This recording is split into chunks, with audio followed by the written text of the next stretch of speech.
ئەگەر ئەو سێ کەسە ئازاد نەکەن کە لەسەر دۆسیەی هێرشکردنە سەر غالب محەممەد پەرلەمانتاری هاوپەیمانی هیوا دەستگیرکراون دوو ئیدارەیی ڕادەگەێنین و ئێوەش سبەی مەچون بۆ بینای ئەنجومەنی وەزیران. ئەمە دوایین زمانی ئاخاوتنی هێزێکی باڵادەستی هەرێمە لەگەڵ هاوبەشە سیاسیەکەی لە حکوومەت و حکومڕانیدا کە دزەی کردوتە نێو میدیاکان و تۆڕە کۆمەڵایەتیەکان و جارێکی دیکە ئەو ڕاستەی دووپات کردەوە کە بیرکردنەوەی حکومڕانانی هەرێم چوارچێوەی شەڕی ناوەخۆ و قۆناغی شکاندنی پەنجەکانی یەکتری تێپەڕاندووە. بە درێژایی سێدەی لە حکومڕانی دوو حیزبی دەسەڵاتدار لە هەر قۆناغ و ساتەوەختێکدا جێبەجێکردنی یاسا زیانی بە پەزەکانی دەسەڵات و بەرژەوەندی و کورسی شەخص و کارەکتەرەکانی حزب گەیاند بێت. ئەوەی دەستی لێبەردراوە یاسا و شکۆی دادگا بووە و سەروەری یاسا کراوەتە قوربانی بەرژەوەندی شەخسی و بنەماڵەییەکان. هەمیشە کارتی دوو ئیدارەیی و شەڕی ناوەخۆ و ماڵجیاکردنەوە لەسەر مێزی ئەو گفتوگۆیانە ئامادە بوون کە تیایدا بەرژەوەندیە تایبەتیەکان و حیزبی و بنەماڵەییەکان مەترسیان کەوتبێتە سەر. بەرزترین ئاستی دەسەڵاتی دادوەری ئەنجومەنی دادوەری دادگای تەمیزی هەرێمی کوردستان بە نیوە دابەش کراون لە نێوان نەشێتی و پارتیە وەلایە زالیش هەر لە کاتی نوێکردنەوەیانە ئەم دادوەرانە لەلایەن هەردوو حیزبەوە دائەنرێن.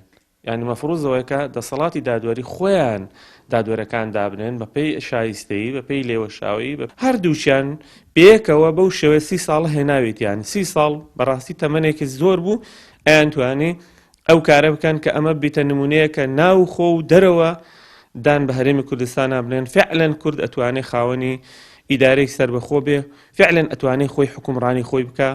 ڕۆژنامە نووسێکیش دەڵێت لایەنە سیاسیە دەسەڵاتدارەکانی هەرێم هیچ کاتگوێیان بە دادگا و سەروەری یاسا نەداوە، هەر بۆیە لە کاتی دروستبوونی کێشە لە نێوانیاندا پەنا بۆ فشاری سیاسی و لۆژیکی بەکارهێنانی هێز و هەڕەشە دەبن.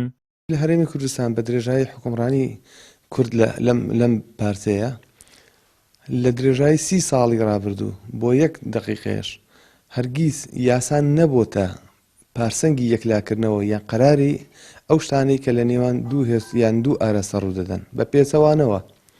هەر کاتێک دوو هێز خلافیان هەبێ، هەر کاتێک مشکلیان هەبێ، هەر کاتێک گرفتیان بۆ دروست ببێ، ئەوەڵ جار هەوڵ دەدەن بە سیاسی یەکلایکردنەوە کە بە سیاسی پێیان یەکلا نەکردەوە هێز.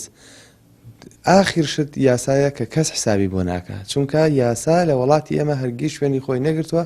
بە چاوگێڕانەوە بە مێژووی نزیکی چەند ساڵی ڕابردووی حکومڕانی هاوبەشی دوو پارتی دەسەڵاتداری هەرێم لە پاڵداهێنانە نایاساییەکانیان لە پاشەکەوتی موچە و بڕین و پێنەدانی موچە و بەرتەسککردنەوەی ئازادیەکان و بەخشینەوەی تۆمەت بە ئازادی خوازان و سزادانی سیاسی خەڵکی کوردستان گوێبیستی دەستەواژەی شۆک ئامێز بوون.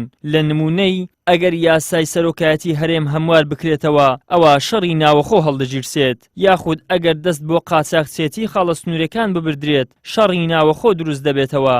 ئەمانەش هێمایەکی ڕوونی حساب نەکردنی دەسەڵاتدارانی هەرێمن بۆ ئەو یاسا و ڕێسایانەی کە لە پەرلەمانێکەوە دەرچوێنراون کە هەر خۆیان تیان پەڕاندووە.